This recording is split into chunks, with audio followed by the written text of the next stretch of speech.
As chair of the Queensland chapter of Leading Ladies of Real Estate, it was my very great pleasure to sit down with Hayley Van de Ven for this edition of our Journeys webinar series. As leader of the #1 RE/MAX office in Australia, Hayley runs multiple award-winning businesses whilst raising a young family. She's a popular industry thought leader and passionate about women feeling empowered to have an extraordinary career, which is in complete alignment with our Leading Ladies community, whose purpose is to inspire women to chase their potential, both personally and professionally. Thank you, Hayley, for joining us. Thanks, Sal. Thank you so much for having me. And hi, everybody. Thank you. Hayley is the business owner of four RE/MAX businesses here in Queensland. Three based in based in Brisbane, and one up in Mackay. And for those of you who are joining us outside of Queensland, Mackay is a 1.5 hour plane ride from Brisbane, which just is extraordinary and probably adds to the excitement about it all, Hayley. Yeah. Hayley, congratulations on recently being recognised once again as the #1 RE/MAX business here in Queensland. That's an extraordinary achievement. Thank you. And well done That's to really you. kind of you.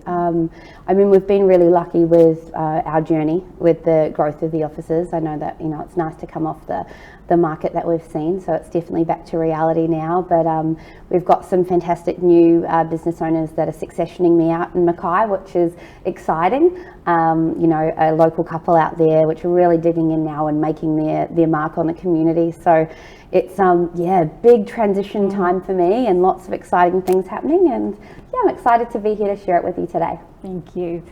Hayley is a really popular industry thought leader here in real estate in Queensland. She's very visible at all of our industry events. She does a lot of speaking.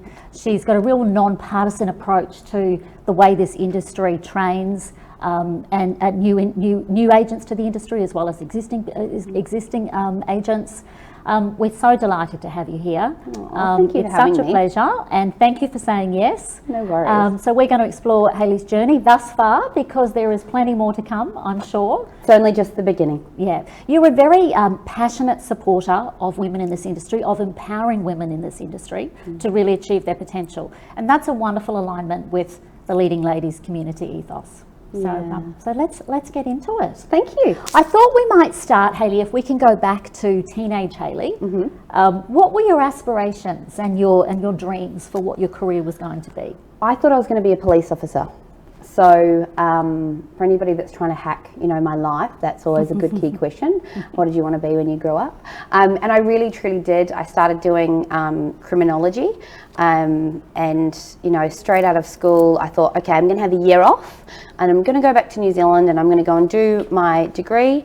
I was hoping for Otago University, and then, I'll kind of off I go. But I moved here.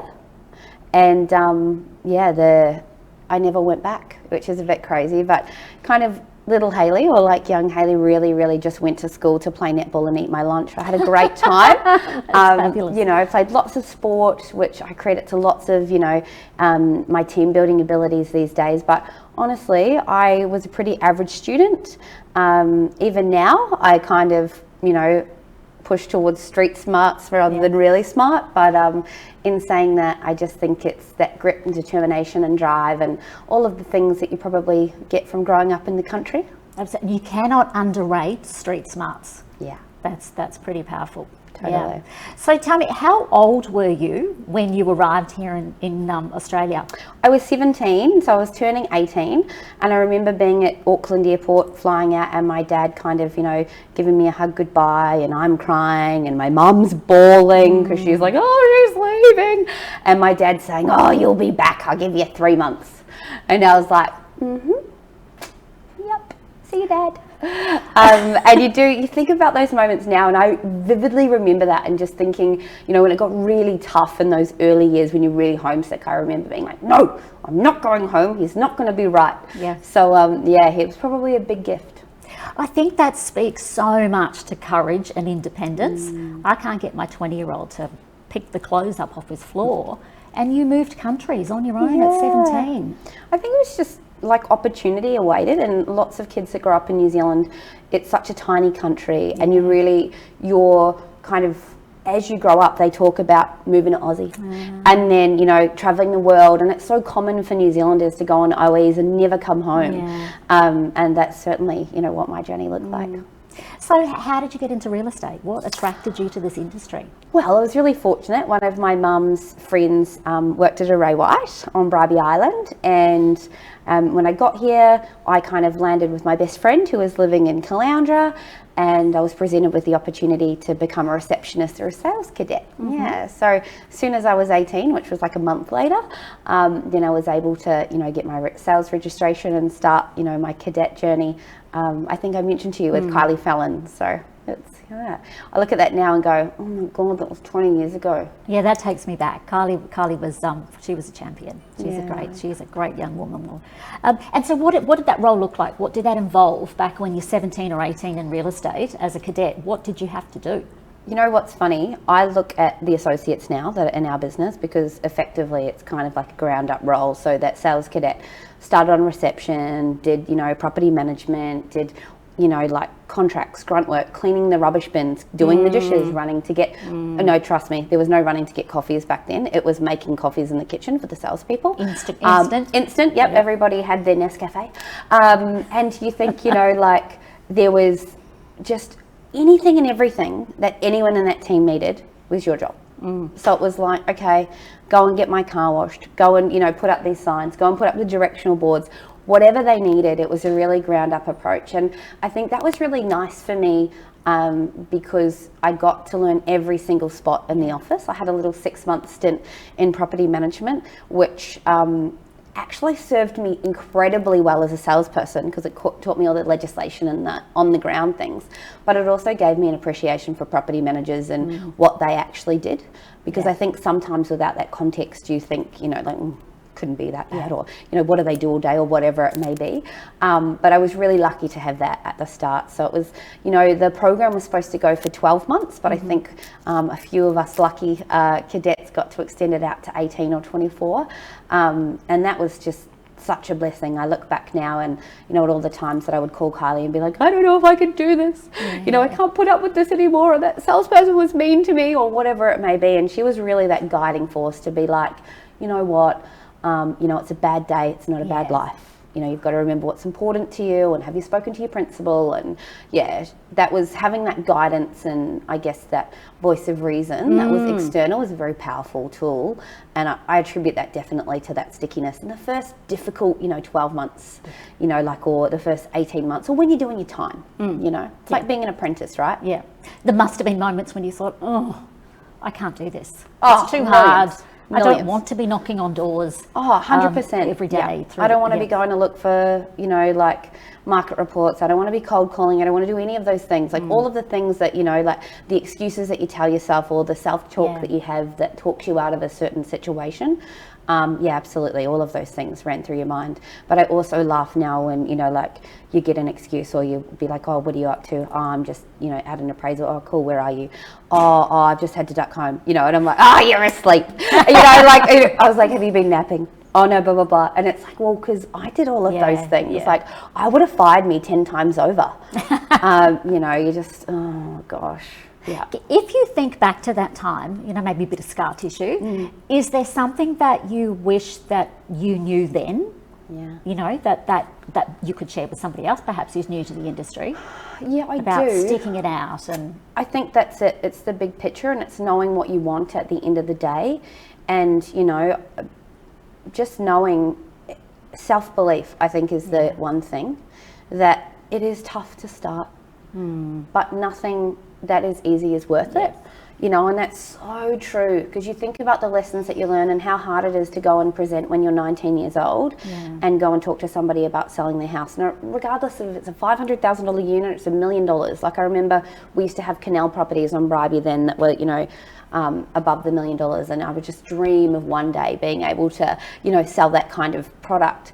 And like, you know, it didn't matter if it was a first home buyer, or, you know, and actually it was probably like $200,000 back then, not 500,000.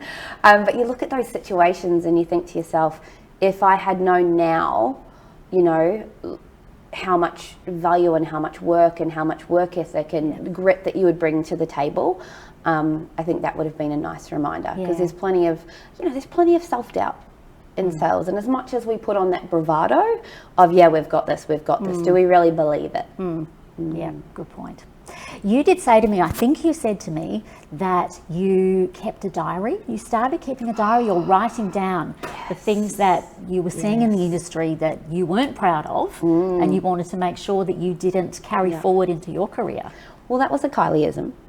So, when you have your list in the back of your diary, and you're like, these are the things that I like, these are the things that I don't like. So this is who I want to be. This is who I don't want to be. I think that was just as important. And I used to work with a salesperson as a PA in that journey, and he was hilarious. And he's still in real estate now, which is just so cute. And he used to fall asleep at open homes. He would eat food out of people's fridges. He would pick fruit off their trees. It was so next wrong. level.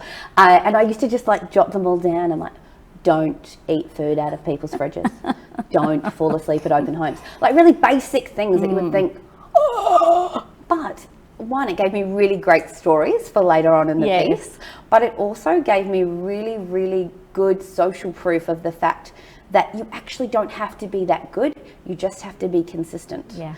And what you think you need to do versus what you actually need to do and show up every day are two very different things. Yeah. Let's move on to circa 24-year-old Hayley. So your career is, you're building success as an agent.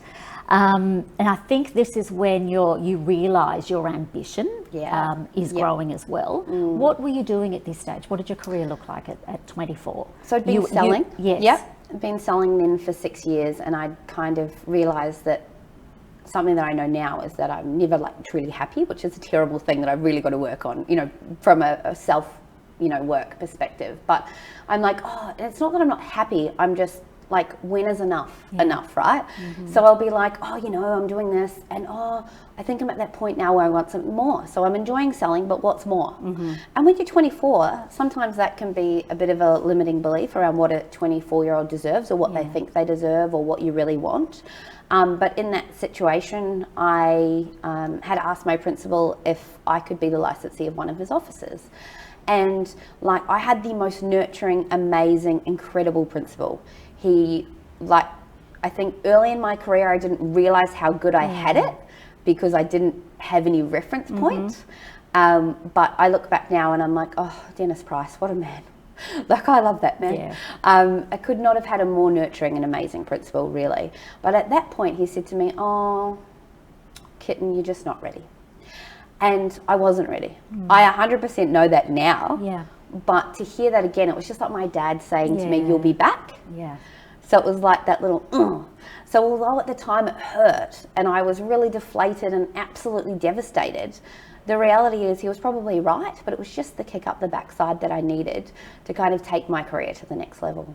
What do you think he should have said, or could have said, instead of, kitten, you're not ready? And I think, I have those conversations with agents sometimes too, and the learning that I got from that is, okay, let's look at how we can continue to grow you. Yeah. So you want to make this change in that transition. What things do we need to do, or skills do we kind of need to add to your, bow to get you ready for that situation? Yeah. So, in that situation, what type of leadership skills could you build? Because you're going to have to grow a team. If you're going to have to manage a team of people, what tricks have you got in your basket that you can kind of pull out at any given time that's going to set you up for success? Because you know what, I think about that now, and absolutely I was not ready. I think about the way that he was right. He was 100% right.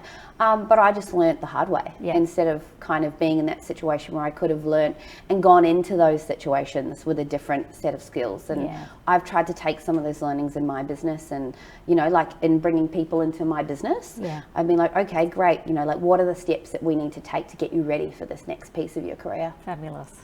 Yeah.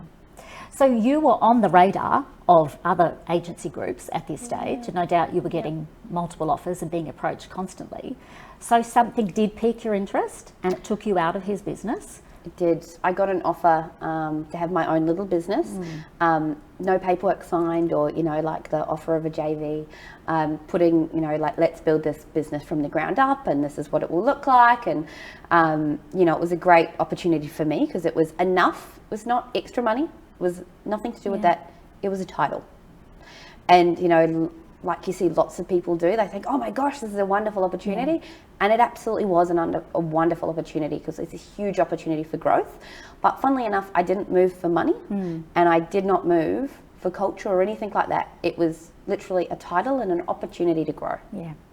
And what was the opportunity there? What did you take away from that experience then? What growth opportunities? So the title was a sales manager for one, which was excellent. One person. Yeah, me and the receptionist. So it was my first opportunity to grow a team, and I got the real grassroots approach because it was a 50 square meter office.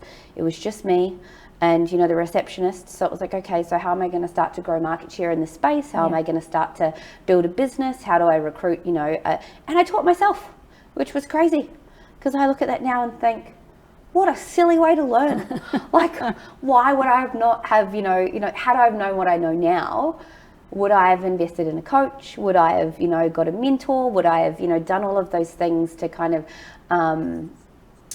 I guess, really, really escalate my growth and my own personal growth? Absolutely. But who was to know?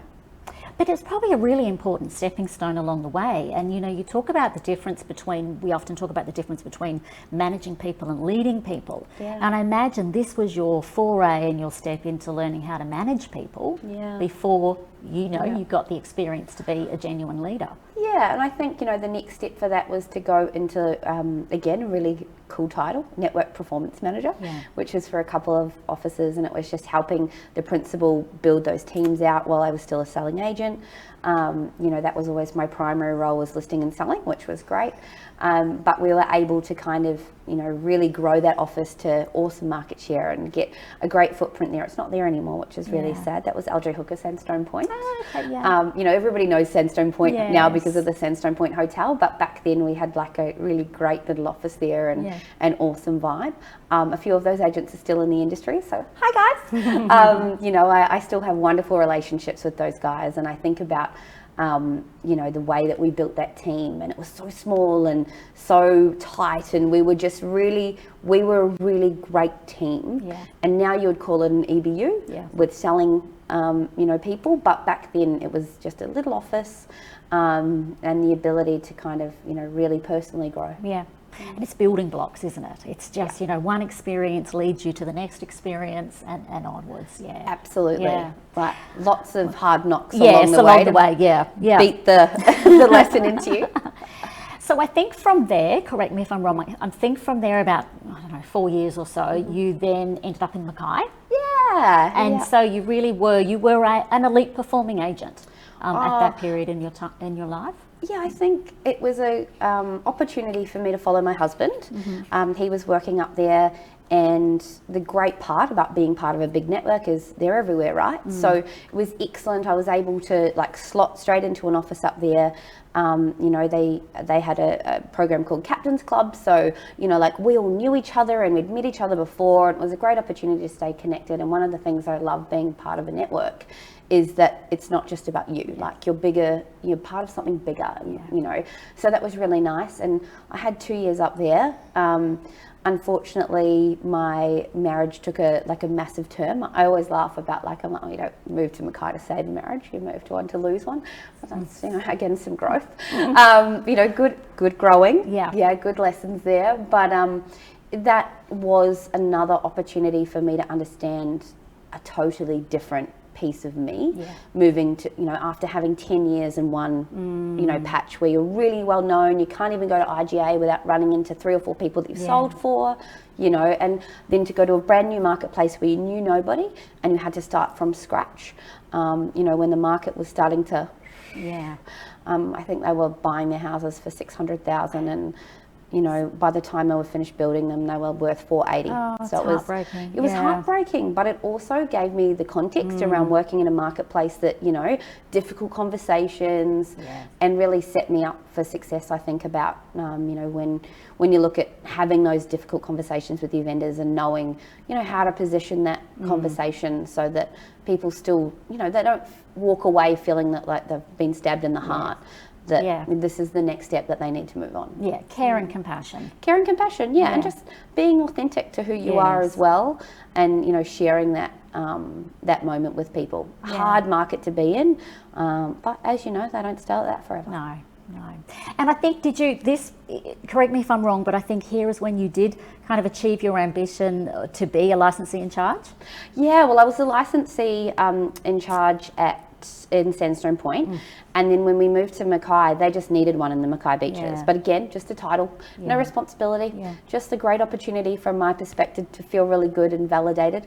So, you know, again, that was a really great lesson for me as a leader now about the importance of titles and how people feel about them, rather than minimizing that, because, you know, the sad part is that I moved twice for titles that you just think, why? You were just doing the job that you were doing before. You just had a, you know, flash your name now. You know, and I look at that and I see that in our business all the time, you know, particularly in property management. We have, you know, conversations all the time about, you know, like investment manager, portfolio manager, senior property manager, you know, head of department, assistant to the director, you know, like all of these really interesting conversations. And again, as a leader, I've made the mistake of downplaying, you know, people's ambition.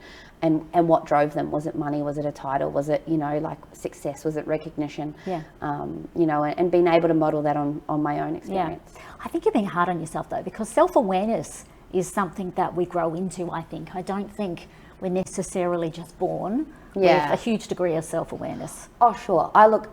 Absolutely. I look at things now and I just shake my head and be like, yeah, I was like that. I was like that once too.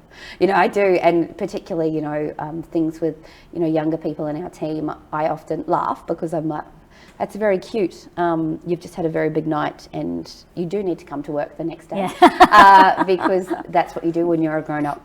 But, you know, that's just part of the journey, right? You know, you learn from those experiences and then you know, laugh at them later on down the track. So after Mackay, you had an opportunity to actually get out of sales and you joined a franchisor group. So tell us about that and what did you learn from that? Because you're on the other side of the fence at that point. I was on your side of the fence. Very exciting. So literally Remax had been, you know, working with me or calling me for quite some time from a recruitment perspective about coming over to Remax. They got me at the right day, at the right time. I wasn't movable. I was having a great time, but they just, you know, it was kind of post my divorce. I probably got to that headspace where I was like, you know what, I need a change. I need something new. I need a new challenge. I've been selling now for, you know, 12 years.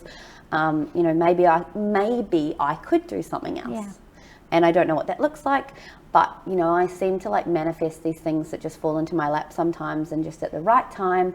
I'm a bit of like just take a real big bite and chew as quickly as you know can kind of person. And I was off to head office. You say manifest, but the other way of looking at that is just taking the opportunities that present themselves to you or seeking out those opportunities. Well, I've always been, you know, of the opinion that I've kind of been a natural manifester. Like I'll just talk about something that I really love, or, you know, like, you know, you'll talk about me go and do a raffle or, you know, whatever, like, oh yeah, blah, blah, blah. And then all of a sudden you win it and you're like, yes, yes.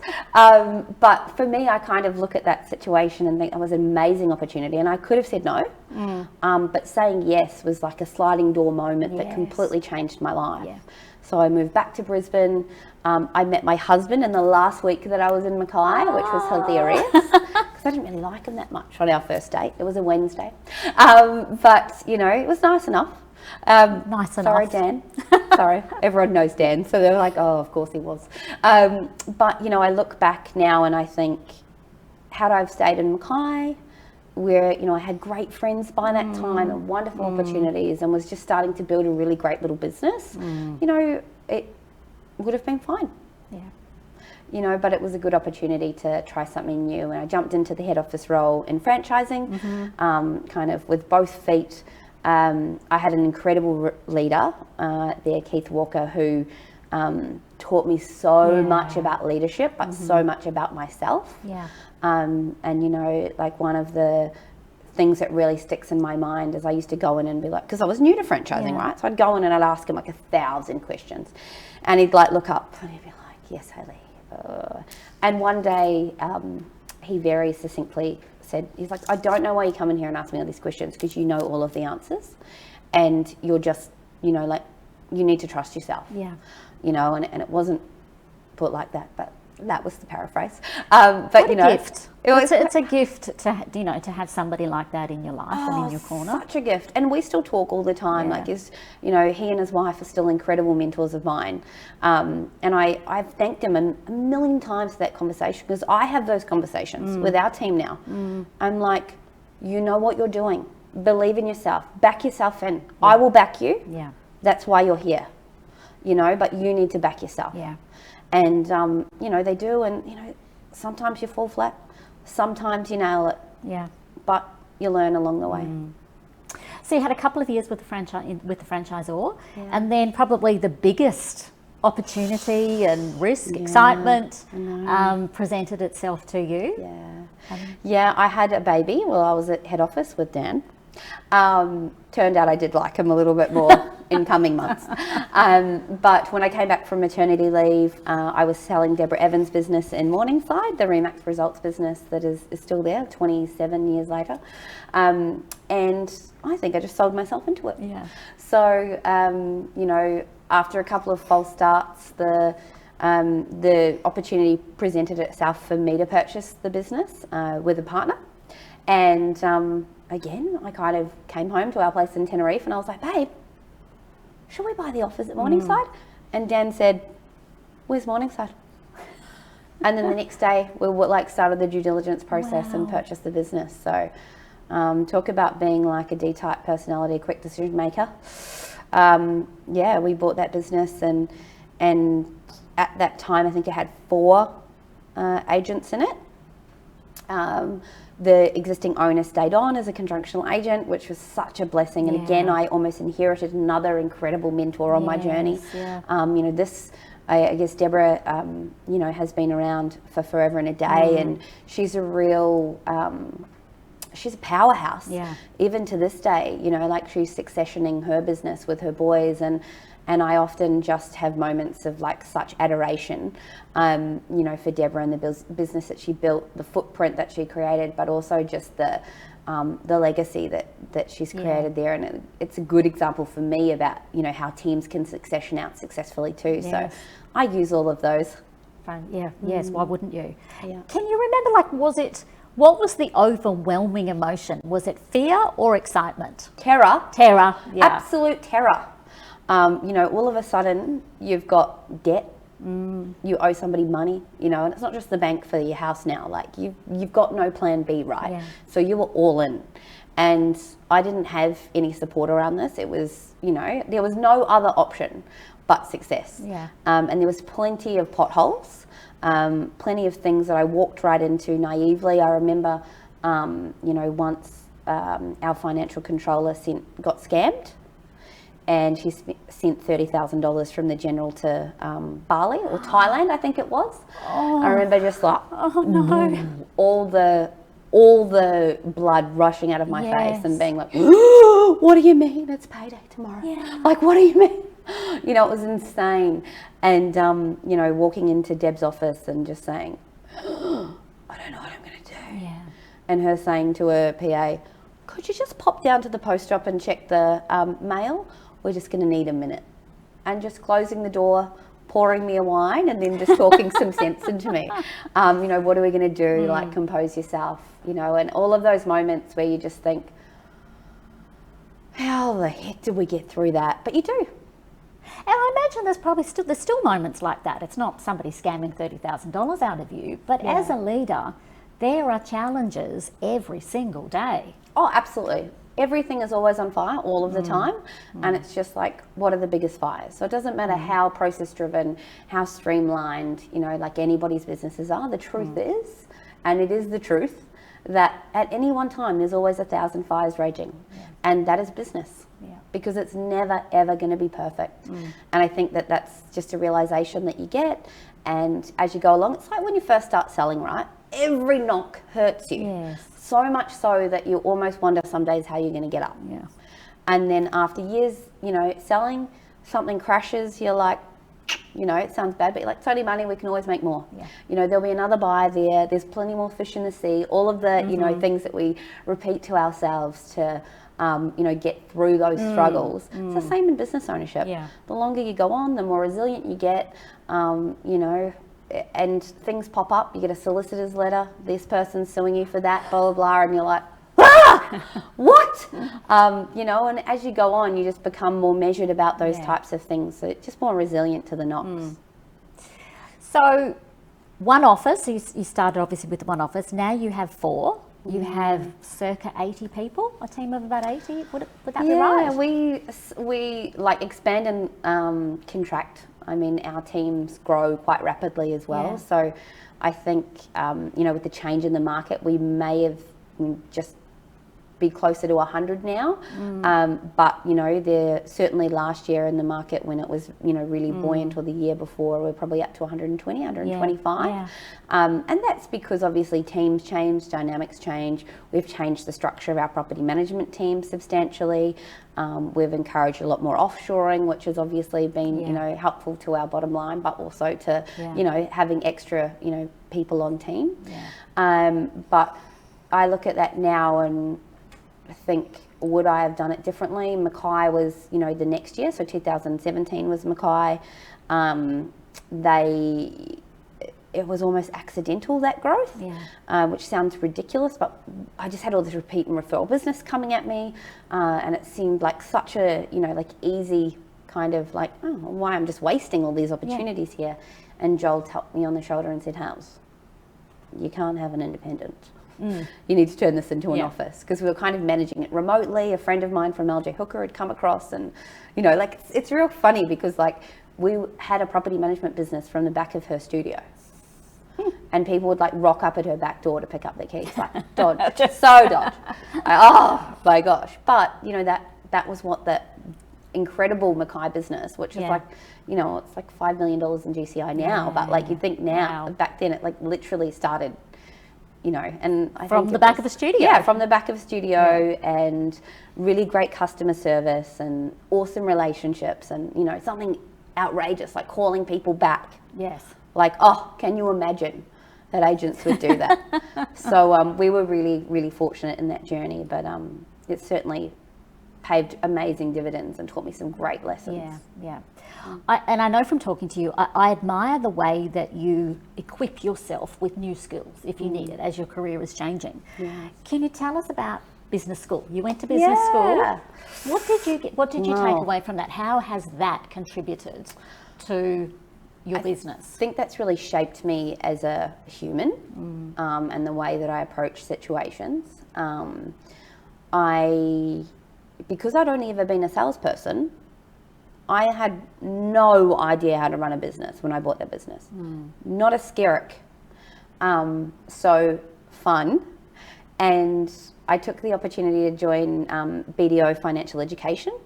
Back then we used to just call it business school. So the format was like 30 ladies in a room. It was only women? It was only women at the start, yep. So it was born from an incredible woman, Tanya Titman, who you may know. She's a bit of a Brisbane local, and she's across the road at BDO there. But there was things that I really, really adored about her as a mentor, and even to this day, like she just has my utmost respect. And, you know, like she has done it all, and she actually has done it. You know, like there's lots of people that talk about it, and then there's other people that actually do it, you know. And I think from me, she had 4 children. She had grown, you know, 6 or 7 businesses, or, you know, and she was self-made, you know, like she created this life for herself, as a businesswoman, as an accountant, as a mentor, and as a teacher. And she started that program to basically educate women on business. And I remember in its original format, it was, you know, a group of 30 ladies, and they weren't real estate related at all, just business. And you would, every month you'd go in for a day and you would, you know, do your modules, you'd get some homework, and then you'd be back next month for a new topic. And I think I didn't listen for like 3 years. I just kept going because I just was not obviously, you know, like in a headspace where I was ready to receive that information. Yeah. But I knew that I needed it. And that was really key to growth. So for me, like I remember even having the boys and Geordie coming with me. He was 6 days old and he was just in his capsule, and I was like, oh, got to go to business school. Came up on my Facebook memories the other day, and I was like, oh, look at him. So if ever cute. there was an excuse to have a day off business school, it would have been having a 6-day-old baby. But you went. No, well, the girls loved it. Yeah. They just picked them up. The accountants literally, because it was, you know, like it was run by an accountancy firm, obviously. And the girls just picked him up and off he went, and I didn't see him until he had to be come back and fed, and it was like, well, that's a distraction. Yeah. Carry on. And it was incredible. And they were all mums, you know, so they understood it, and they didn't feel like, you know, I wasn't made to feel embarrassed for wanting to be there or for not wanting to miss out. And, you know, that was a great example to me of how building an incredible tribe of women around you that don't judge you. Yes. Whether or not you want to stay home or you don't. Yeah. Because it's up to you. You can do whatever you want. Yeah. It's your decision. You, I know from when we chatted off camera, you have great insight into different personality types. And this is something that's at a core part of your business. We often hear about personality profiling at employment stage, but you really use it as a leadership tool to drive and motivate your people. Absolutely. Can you tell us about that, and what other people can take away from that in terms of understanding, you know, whether it's the people they work with or their clients? Yeah, and I think that has definitely, it's ingrained in our business culture. It's super important to me, and I actually use it every single day, every day. In conversations with our team members, in talking, you know, salespeople through difficult negotiations, you know, in dealing with our property managers, in, you know, conflict. It really, really is one of those core tools that applies, you know, so heavily to any part of our business. You know, even in teaching the administration team, you know, often salespeople can be quite difficult, you know, from an administration perspective. Not because they want to be difficult, just because the most important thing to them is the deal, right? Yeah. And it's right now. It doesn't matter what else is going on in the world. Like, this deal needs to be done now, and I really need this contract right now. So, like, I don't really care if the phone is ringing. I need it now. And, you know, getting from a retention perspective of your team, teaching the EAs how to, you know, better kind of, you know, have better dialogue with the salespeople to get more out of them, but also for our team to motivate and inspire rather than dominate. You know, like, what motivates you, Sally? Yes, like, you know, the question, you know, I can already tell in the way that we, you know, interact, who you are and where your heart is. And, you know, that enables me to have really great conversations with you, to be able to build like a quick relationship. You know, like that time we were saying off camera earlier about, you know, how long it took to grow those relationships with the team. Yeah. I look at that and say, you know, like, okay, so we've got a heavy D type personality. They just want the nuts and bolts. They just want yes, no. You know, they want a succinct, you know, conversation. The eyes want a fluffy, warm conversation. They want hugs. They want, you know, excitement. Yay, everything. Like, I saw a meme the other day that was like, you know, the sales manager celebrating every single win that the salesperson makes. They're like, oh, you got coffee. Good work. You know, and I laugh about that because I'm a high eye. Yeah. So I understand that, you know, and then you've got your really, really analytical C-type profiles that everything is perfect. They love everything to just be, you know, 0 emails in their inbox, the unattainable 0 emails in your inbox at 5 o'clock, you know. And then you've got the heart and soul of your business, which is the S-type personalities that would do anything for anybody, that are driven by fairness and equality and, you know, the truth. So you look at those people in your business, and as I'm saying it, you're probably thinking about people that are within your business and the types of people that I want to be a little bit of that, a little bit of that, a little bit of that. And again, the beautiful part about that is you actually, you know, have a natural style and an adaptive style. So if we talk about, you know, like different people in your business that have come from somewhere else, they will exhibit often a type of personality based on where they've come from. Yeah. And once you, provide them with psychological safety and a great environment, you'll actually see who they really, really are. So we do use that testing, like platform when people come into our team. But often I see that change. As a salesperson, super high I. As a business owner, have definitely had to adapt into that D space.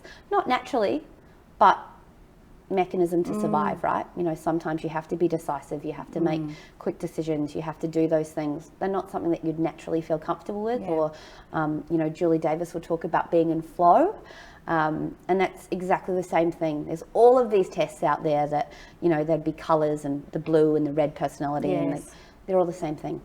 They just have great new names.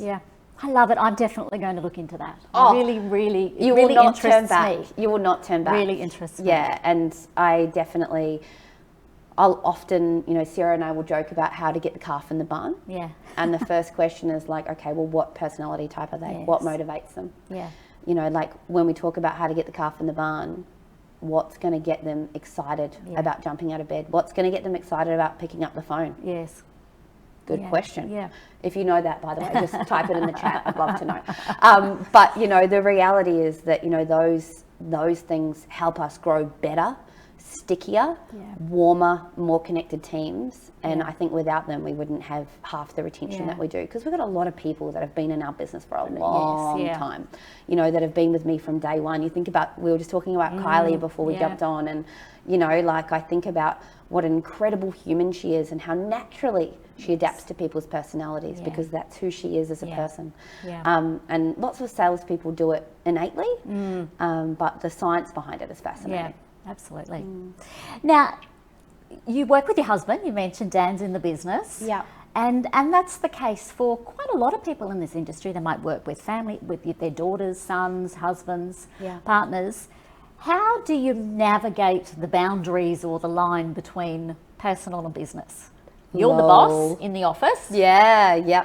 The boys say that I'm the boss at work and Dad's the boss at home. That's my two boys. And look, sure, he can believe that. That's fine. But ultimately, we do have a really great working relationship in the sense that we really don't cross paths. Yeah. So my job is to run the business, and his job is to sell houses. Yeah.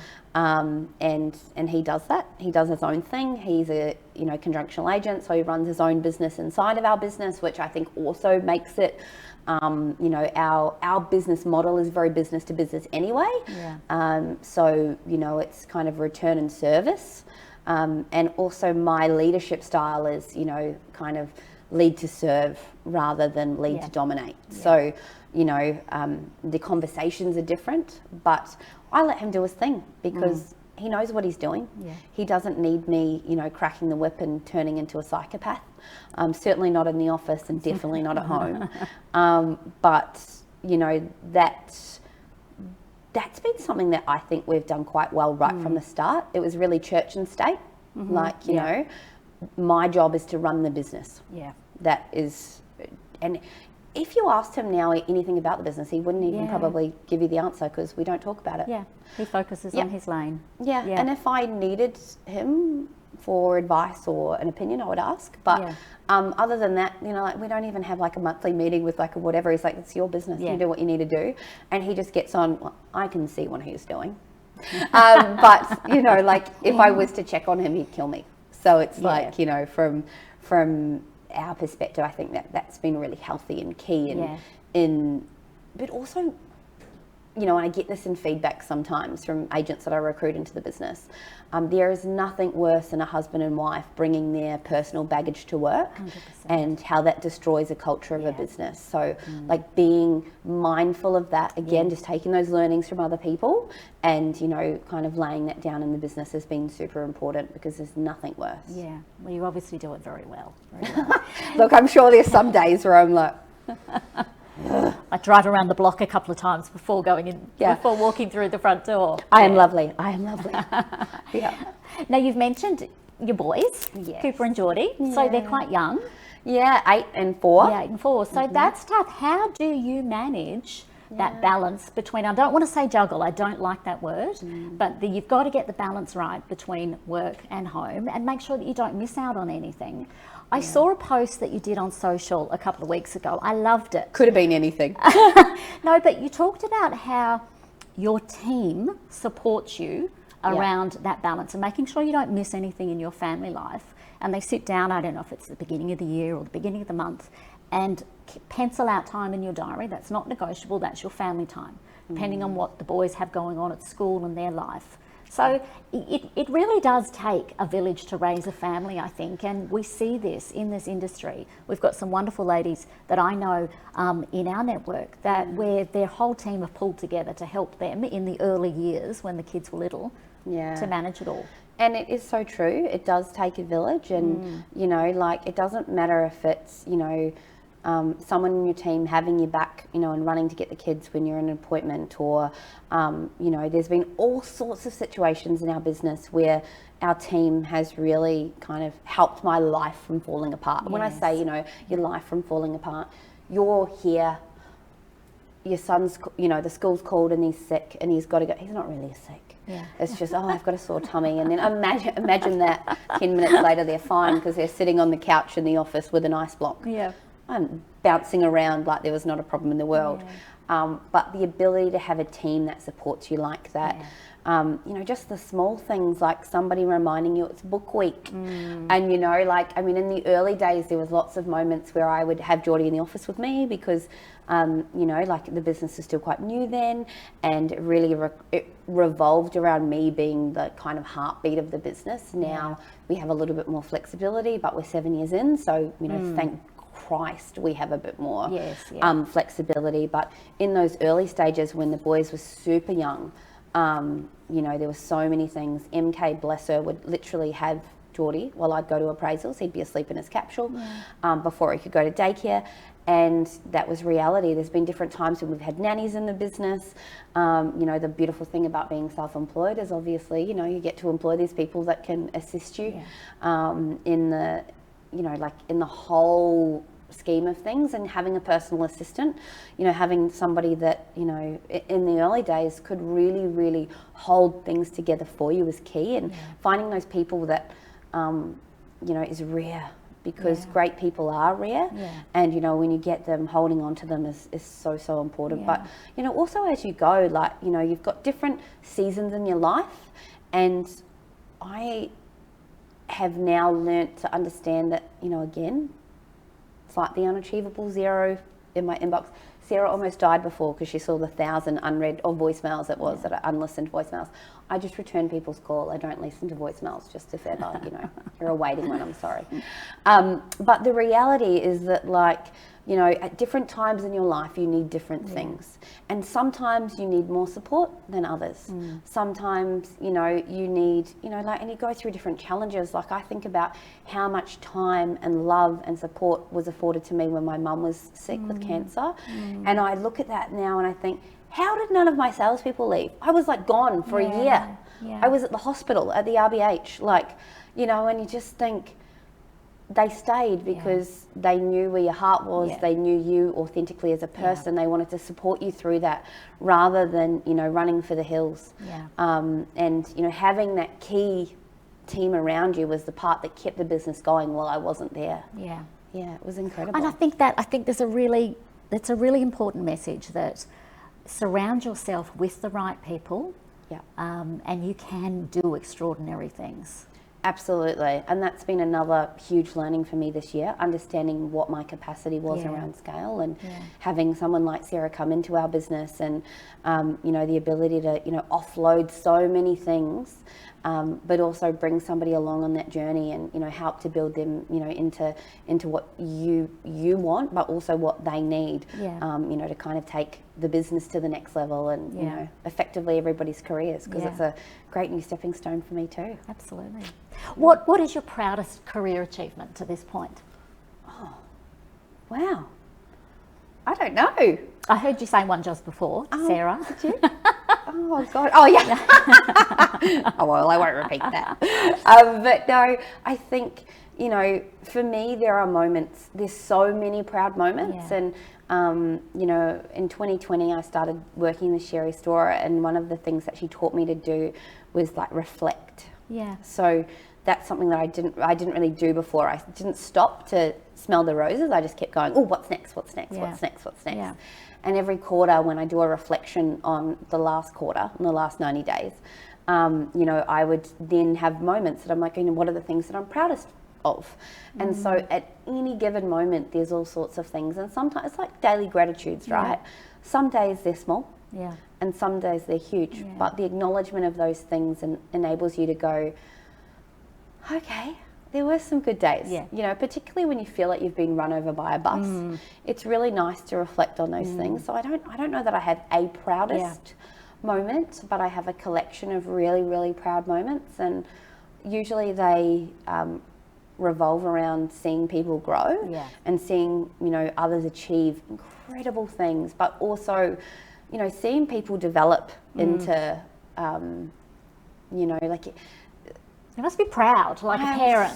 So proud, and I'm proud at seeing people grow huge, incredible businesses. You know, when someone goes from $150,000 in GCI to, you know, $600,000, or they break the $1 million mold, or they build a $2 million business. You know, when you have those moments of, you know, you're not doing the work, and you're, you know, the one that is there being their biggest cheerleader often, but you're not in the day to day, and seeing them grow into somebody else. You know, like seeing salespeople who might have been super naive, you know, like develop into these incredible business owners that you just think, wow, you have absolutely blown me away. They're probably my proudest wins.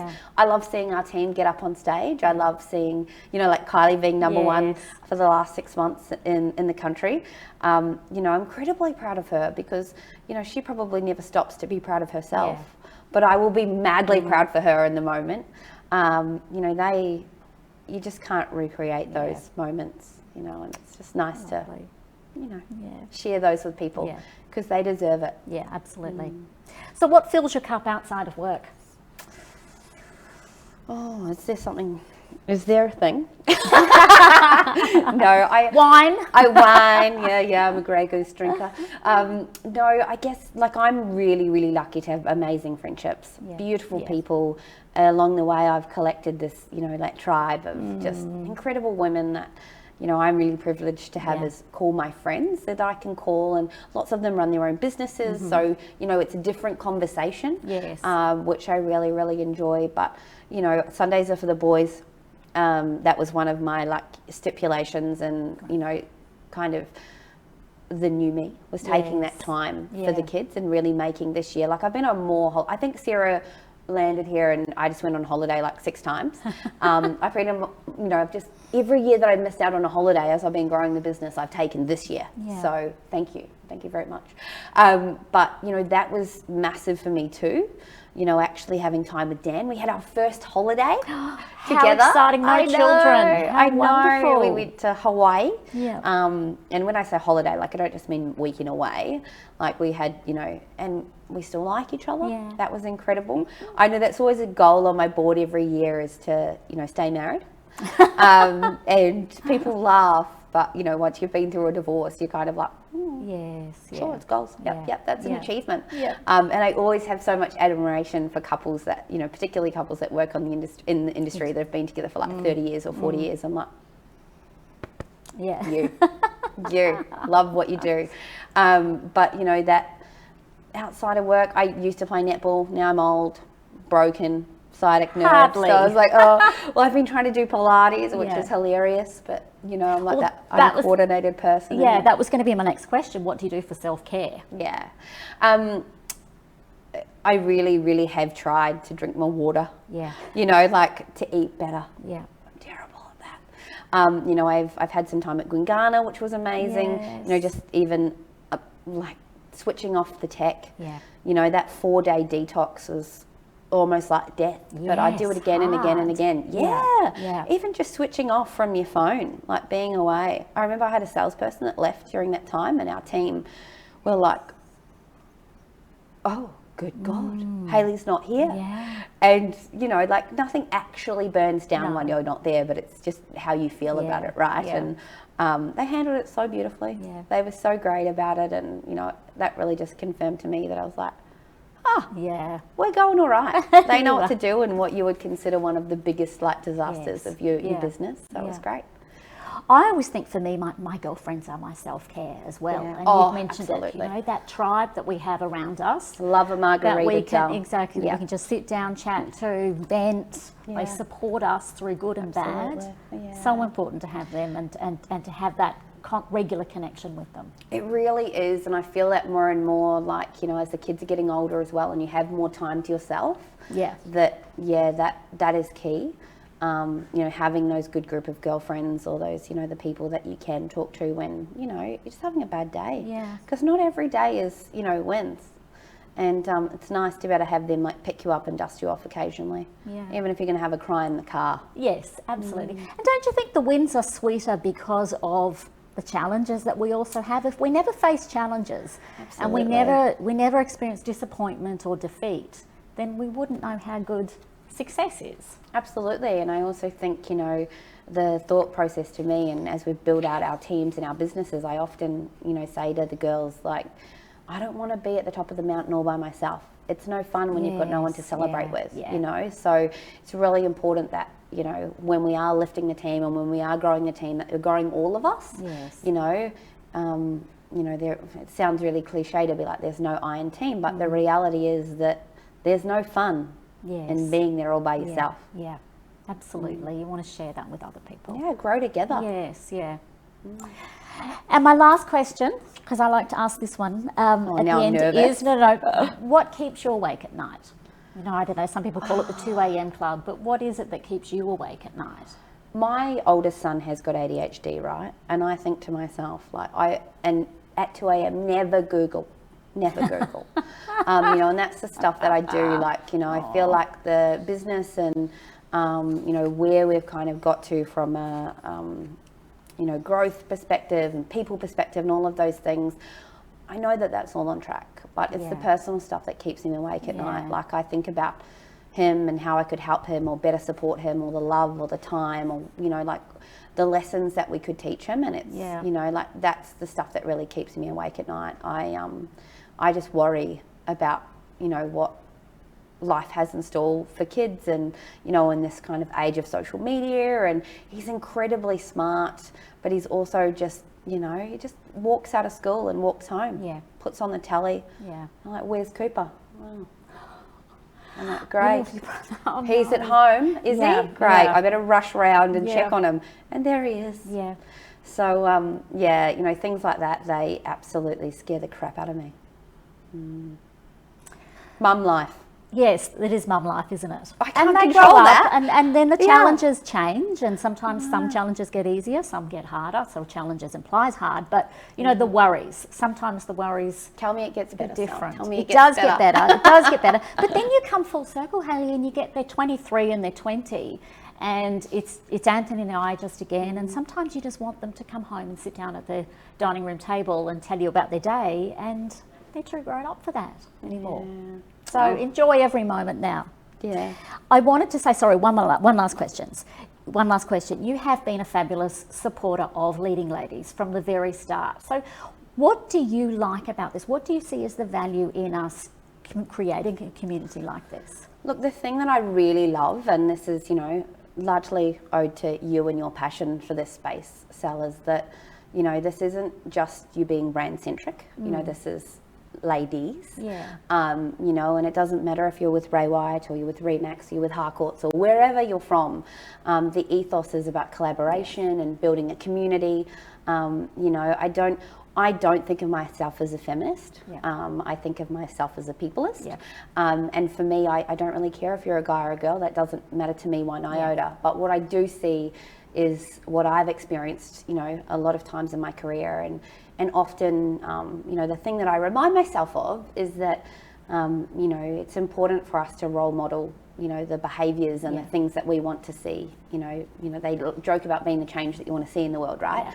And the reality is that, you know, if I could inspire one salesperson to take the risk to build a business, to build a team, to, you know, take their career to the next level, I'd be so stoked. Yeah. You know, and it's hard. There's no, you know, but nothing that is easy, No. you know, is worth it or worthwhile. And I kind of look at those, you know, opportunities that you're giving women to connect with each other. And I just think to myself, thank you for being that change.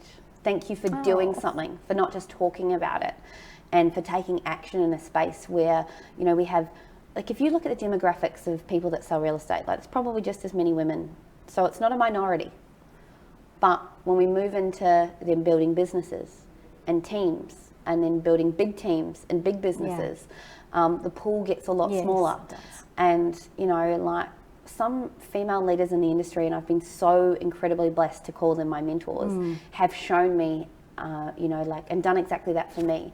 And I would love to see more people do that within our industry, and, you know, just lift that bar, but inspire other people to try something, you know, and who cares if you fail? Yeah. What I say before, it's only money, you can always make more. What's Pick the yourself worst up. that can happen? Yeah, what is the worst Yeah. thing that can happen? I think Yeah. we talked about that on the phone, you know, like, my dad said that to me one day. He's like, what is the worst thing that could happen? And I was like, I lose everything. And he's like, well, how would you feed your family? And I was like, well, I'd sell real estate. Yeah. And he's like, well, do you like selling real estate? And I was like, I absolutely love selling real estate. And he's like, well, what's so bad then? Yeah. Good question, huh? It's a fabulous question. There's an expression, you can't be what you can't see. Yeah.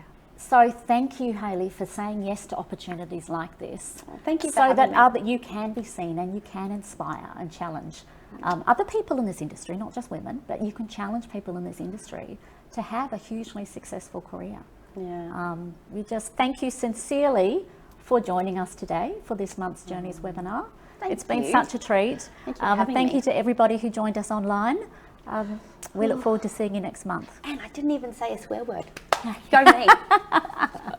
Thank you so much. Have a wonderful afternoon, everybody. Bye-bye.